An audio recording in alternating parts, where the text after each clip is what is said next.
October is Breast Cancer Awareness Month, a time to honor survivors, a time to honor those still fighting, and a time to remember those we've lost. Joining me are three ladies from the community, many you already know. They've supported each other in business, and today they're supporting each other in a different way. I know. Allow me to introduce you to Julie Herrera, Tiffany. dealer principal for the Idea Auto Group, Toyota of Cedar Park, City Limits Subaru, and City Limits Nissan.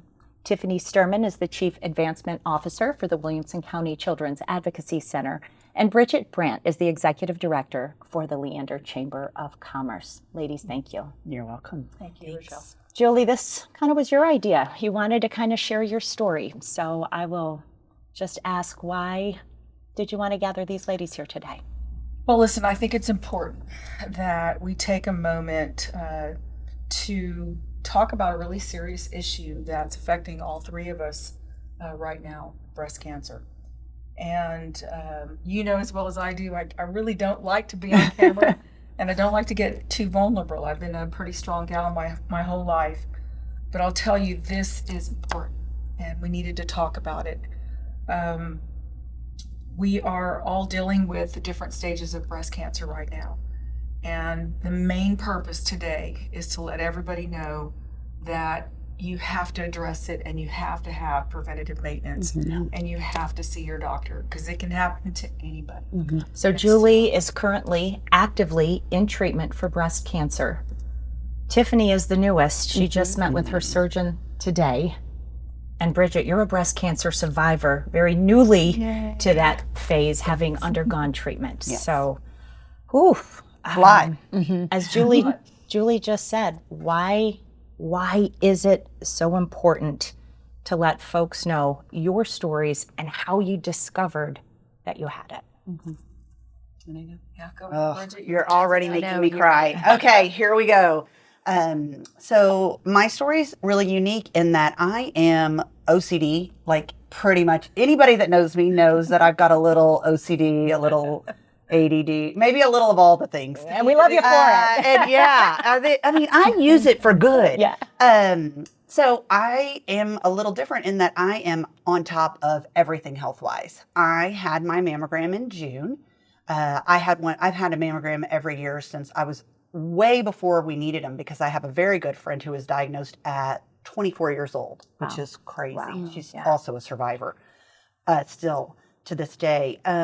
And so I had my mammogram in June, and in November, I felt something in just a regular breast check. I was one of the ones that grew up with the check every month, check in your shower. We had the little card. And so in November, I felt something and called my doctor and said, I think there's a lump in my breast. And ironically, she said, well, you just had your mammogram. I'm sure it's nothing.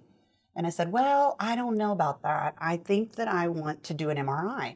And she said, oh, I don't know if that's necessary. And I said, no, I want to go ahead and do it just to double check. And thank the Lord I did, because in just that very short time between June and November, I was diagnosed with stage 1 breast cancer. And when I went to surgery, it was actually stage 2. It had already began spreading to my lymph nodes. So if I had waited for that mammogram a year, even the 6 months later, I would likely have been stage 3 and maybe even more because my cancer was so aggressive. And so I'll just say, I know people do their breast cancer, oh, I'm good, I just had one.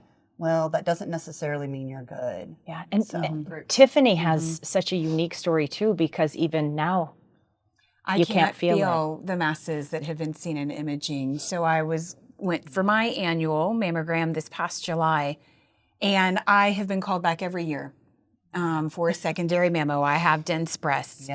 And so got called back again this year, but I'm used to it by now. And then sure enough, it progressed to the ultrasound, and then the lovely radiologist came in to let me know that I would need biopsies. And I think I had the chance to thank him, and I said, if you could have told me that I had breast cancer without telling me that I had breast cancer, it allowed me to speak to my husband and my mom and to say, we have some decisions coming forward to us. Now 4 biopsies later, 3 of the spots malignant, I know where they are. I know the clock facing time on them, and I still cannot feel them. And so it was only because I had my annual screening mammogram that, and again, from at least 1 year, but stage 1 with 3 spots. Julie, the screening saved you too, right? Yeah. So I'm not OCD when it comes to health. I think nothing's ever going to happen. I live in a world where I'm rocking everyone. I got this. I've never been sick, and it can't be me. I gave myself a self breast exam while on the couch watching a movie, and I was like, "Oh, this feels different," And then I thought, well, you're getting older, girl. You've always had breast, very dense tissue like you. They always call me back to do another, to do the sonogram one or the. And so I thought, well, this feels different. And it was a few months before I was due. So I thought, well, let me go ahead and call and make an appointment. So when I did, they said, yeah, have a seat because the doctor wants to talk to you. Oh. And I said, okay. And so she says, I'm going to send you for a biopsy. And I really there's an area that we need looked at. So I said, tell it to me straight. Yeah. I said, I can take it. What do you think? Is this just precautionary? And she said, no, I think it's something that really needs to be looked at. So that began the journey of all this. So you're currently in radiation. That's correct. Yeah, we have about a couple more weeks of radiation to go. How are you feeling?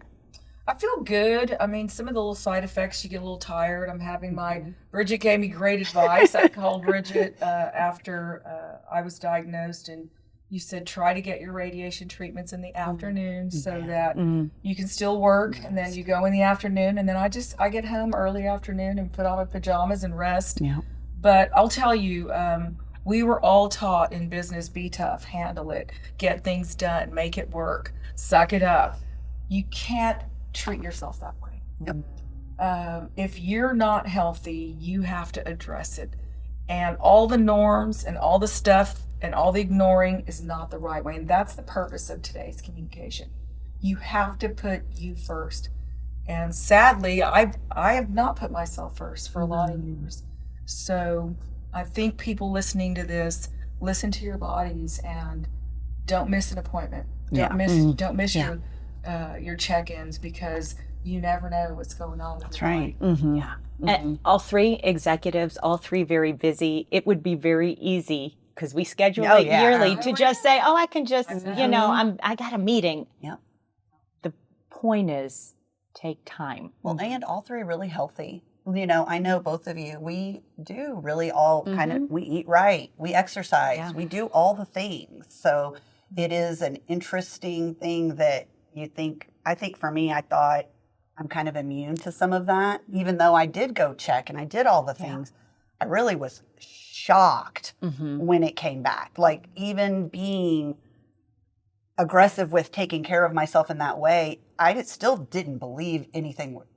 I'm invincible. I said really that was this like, morning. that can't be possible. I'm sure that's somebody else's results. that can't be my results, And so even when you do, quote unquote, everything right, that 1 in doesn't 8 mean you could be the 1 in 8. Yeah.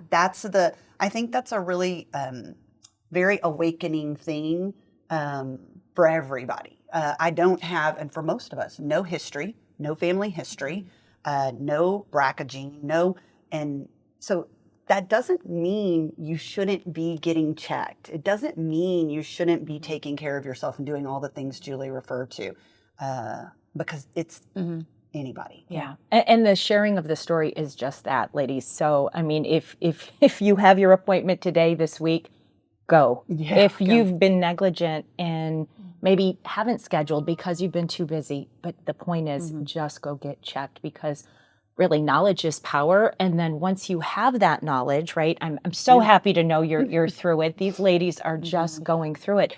But the medical care is almost enormous and overwhelming, from diagnosis to treatment. So Julie, speak to that a little. Especially when you find out today what you need to do. And thank you. I mean, really, for being so vulnerable. What we do. Yes. Guys, this is Yeah, what this we is what we do. do. You got this. I'll You got tell this.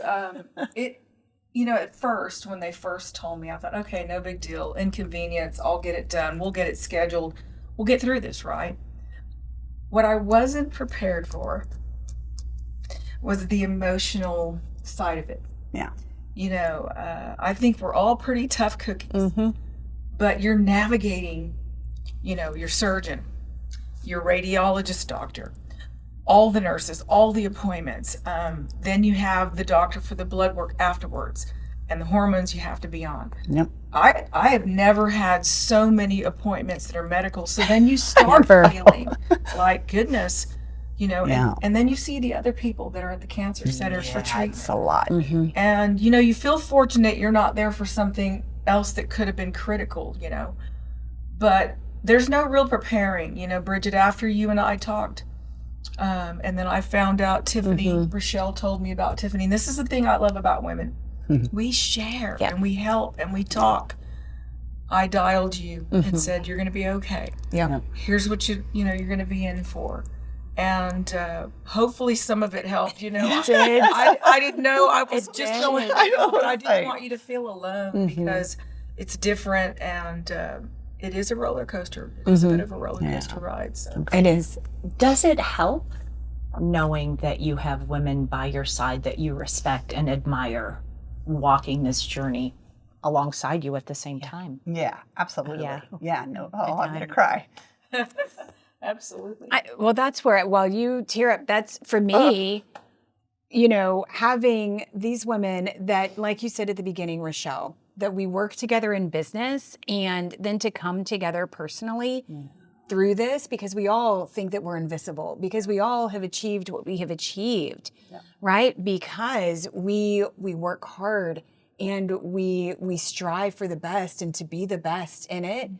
And so to know that these other women who I respect so dearly and who are also pushing their own organizations forward in it, to be able to walk alongside and be like, how are you balancing all of the schedules? Because my gosh, I'm crazy. this is, overwhelming. And how are we keeping our organizations, intact? And, for me to communicate with my boss and our board and moving through those. And so to know now that I have these other women who not only physically and emotionally of the cancer diagnosis have this, but also professionally having to navigate our way through this has been incredibly helpful. Bridget, this really started with Bridget posting about your experience. Sharing. So when Bridget posted, then I knew what she went through. Yeah. We hadn't talked about it. And I'm not a big social media person. Obviously, there's a need for it. But this is a positive. So when Bridget posted that and I reached out and we talked, then that's why I said, this is important, Rochelle. We got to talk about it. We do all kinds of things on social media for our companies and in the community. And this is a real one, and it needs to be discussed. So. And I think right at the beginning we had shared that what we want people to get from this is that just take care of yourselves. Take time to get checked. We all likely know somebody who's either in it, just through it, about to go through it. So support one another. And it's awesome that all three of you are just so brave to share your stories. Anything you want to add in terms of, messages of hope? Yeah, we're so resilient. Just put yourself first. Put yourself first. Agreed. Advocate for yourself. That's what you ladies both did. Give me some love. Yeah, girl. I take that love. Okay. All right. Thank you. Thank you.